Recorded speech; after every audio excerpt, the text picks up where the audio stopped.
Welcome back to the Deep Dive. So if you're tuning in now, you've likely just finished exploring those video archives of one of the most colorful characters in maritime history, William L. Bill Tant. better known to the world as Captain Scuba. It's quite a nickname. Yeah. But as we saw in those clips, he wasn't just a diver. I mean, people called him a pirate, a sentinel of the silent world. Exactly. And those videos, they give you a great feel for his voice, his personality, which was just larger than life. Hmm. But today, for this deep dive, we're doing something a little different. Hmm. We're telling the rest of the story. We're going to fill in some of the biographical gaps and, correct a few of the common myths that always seem to pop up about his life. Right, and really explore that lasting cultural footprint he left, specifically on St. Andrews, Florida. It's just a fascinating case study, how one person can pretty much shape an entire industry and, the whole culture of a place. Yeah, our mission here is really to understand how a paratrooper from inland Alabama, of all places, how he became the father of Gulf Coast diving and this permanent fixture of Florida folklore. That's the part that always gets me, the geography of it. You expect a diving legend to be born on, I don't know, a pier in Key West or something. Or California. Yeah. But this story, it starts in an industrial city, Birmingham, and it ends in a fishing village, St. Andrews. And Captain Scuba built this pipeline between them. That pipeline is absolutely key. It wasn't just about moving people, it was about moving a whole culture. But to understand the diver, you really have to understand the soldier first. Okay, let's unpack that. So before he was navigating shipwrecks, he was navigating this guy. Bill Tant was in the 82nd Airborne. Which gives you some really crucial psychological context. I mean, think about the early days of scuba diving. We're talking the early 1950s here. It was not the regulated recreational hobby it is today. It was the Wild West. It was dangerous. The equipment was rudimentary. So having that paratrooper mindset must have been a huge advantage. A huge advantage. The whole psychology is about calculated risk, total reliance on your gear, and keeping your cool in a hostile environment. Whether that's falling through the air or sinking into the ocean. Exactly. It's all about discipline. And he brought that military-style rigor to a sport that, at the time, had almost no rules. And it wasn't just the mental discipline. He had the physical side down, too. I love that detail about his time at the Cascade Plunge Pool in Birmingham. He was a local legend before he even opened the dive shop. Yeah, performing half-gainers off the board, showing off this incredible body control. He was already sort of a local athletic hero. Right. But then, 1953, he makes it official. Founds Southern Skin Diver Supply, or SSDS, in Birmingham. And here's where it gets really interesting, historically. SSDS is the oldest scuba school in the entire United States. Wait, the oldest in the whole country, in Birmingham, Alabama. Correct. And you have to remember the context. This was the pre-certification era. There was no PADI, no NAUI. Those agencies didn't exist yet. They didn't. So if you went to SSDS, you were attending Bill Tant's School of Scuba. He issued his own certifications. A Tant card. That sounds like a collector's item now. It probably is. But it also meant the training was incredibly rigorous. Because there was no insurance buffer, no safety net, he had to be sure you knew what you were doing. He used U.S. Navy diving tables, military-style discipline. It was not a pay your fee, get a card kind of thing. You had to earn it. So he sets up this base in Birmingham. And this, to me, is the brilliant part. He turns an inland city into a hub for exploring the ocean. It's the inland anomaly. By basing the business in Birmingham, he tapped into this industrial working-class population, people who had money for hobbies but lived nowhere near the water. He created a weekender culture. He did. You'd train in a pool in Birmingham all week, and then on the weekend, you drive south to the Gulf. Which brings us to a really important correction we need to make. In the whole mythology of Captain Scuba, everyone talks about the shipwreck lounge. Yes, also known as the hatch cover. This is a huge point of confusion. Right. A lot of people just assume, because of the name and a whole maritime vibe, that this legendary bar was down in Florida. Near the water. Makes sense. But that is not true, is it? No, and this is so critical to understanding his influence. Huh? The Shipwreck Lounge was in Birmingham. In Birmingham, okay. It was an urban escape. The decor was all maritime, sure fishing nets, diving helmets, but it also had photos of him with his paratrooper unit. And it smelled like Yucatan chili and tent taters. Yucatan chili. He was a branding genius. He really was. But more than that, the lounge was like the surface interval for the community. You couldn't hang out on a beach on a Tuesday night in Birmingham, so you went to the shipwreck. It's where the stories were told. Exactly. It's where the mythology was built. Bill would hold court, tell stories about the empire macaw or sharks, and that's how he hooked people. He turned diving into a social identity, not just a sport. Like a clubhouse for explorers before the expedition. And speaking of explorers, he wasn't just catering to people with money, was he? There's that great story about Mark Ledford. Yes, and this really highlights Bill's generosity, his desire to, make the sport accessible. In 1977, Mark Ledford was just a 15-year-old kid. No money, but desperate to learn to dive. And Bill let him work it off. He did let him work off his tuition by carrying tanks, cleaning equipment, the Scuba-style work-study program. That creates incredible loyalty. It does. It wasn't just a transaction. It was like being inducted into a family. Yeah. And another great example of his community spirit in Birmingham when East Lake was going to be drained. Oh, right.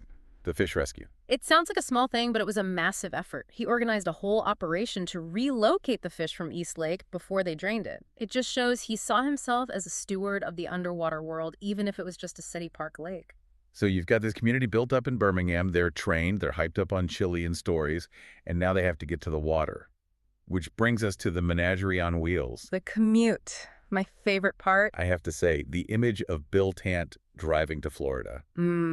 It's just incredible. He drove this massive Buick station wagon. People who saw it described it as driving a hotel lobby down the road. That's a perfect description. Yeah. But he wasn't alone in this hotel lobby. No. He traveled with an entourage, his wife, Eloise, of course. Right. But also 2 boxers, the dogs. Right, the dogs. And then the birds. Cortez the macaw, a screeching macaw in the back seat, and we cannot forget Dub Duck.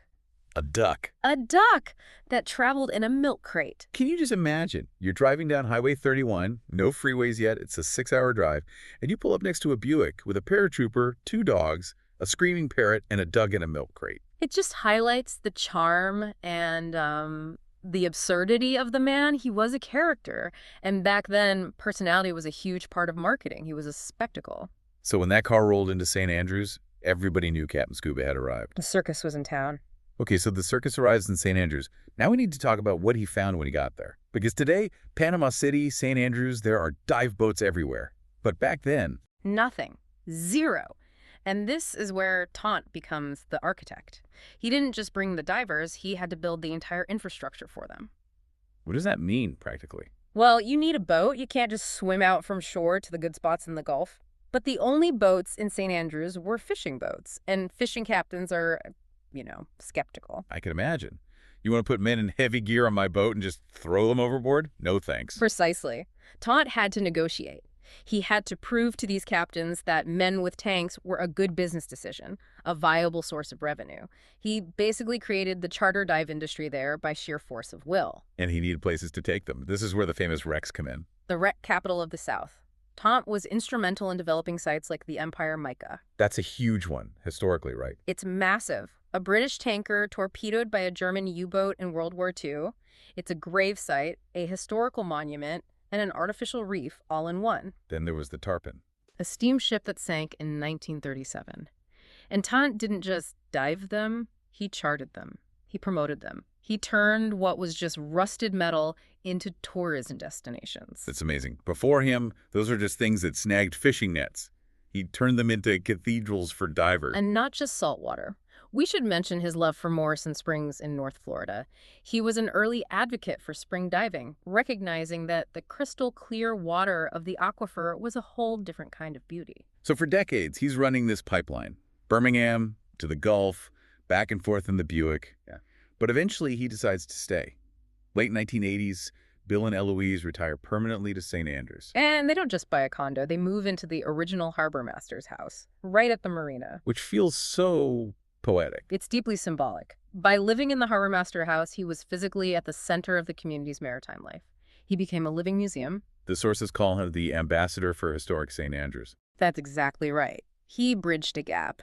St. Andrews was changing from this working fishing village to a recreational town, and Tant was right in the middle of it. His house became a gathering place, a bit like the Shipwreck Lounge, but more intimate. People would come over to watch old 8mm films of the early days of diving. He was the keeper of the oral history. The village elder, the keeper of the stories. He was. And this brings us to what might be the most touching part of his legacy: the sound.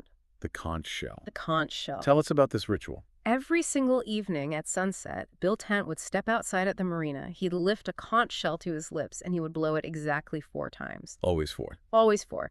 And this wasn't a show for tourists. He wasn't passing a hat. It was a personal observance. He said it was to celebrate the end of a day well lived. Wow. It was a signal to the marina, to the boats, to the town that the day was done. That's beautiful. A day well lived. It's such a simple, grounding idea. It became the heartbeat of that marina.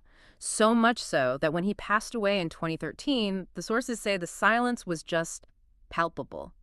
The community felt the absence of that sound. But the story doesn't end with the silence. And this is the rest of the story part that I just love. No, it doesn't end there. A local resident, a woman named Susan Perkins, she stepped up. She decided that silence was just wrong for St. Andrews, so she revived the tradition. But it didn't say a solo act, did it? No, it evolved. Today it's known as the Conch Shell Band. The conch shell band. Up to 20 people gather at sunset now. They all have their own shells, and they play them in unison. What started as one man's solitary act of gratitude It has become a collective cultural tradition for the whole town. Exactly. That is incredible. It really connects back to the bigger picture. What a legacy actually is. Bill Tant wasn't just an instructor selling gear. He was a world builder. He really was. I mean, think about the pyramid of influence. He starts the oldest dive school in Birmingham. That school trains the students who go on to become instructors, commercial divers, Navy divers. He builds the pipeline that supports a coastal town's economy.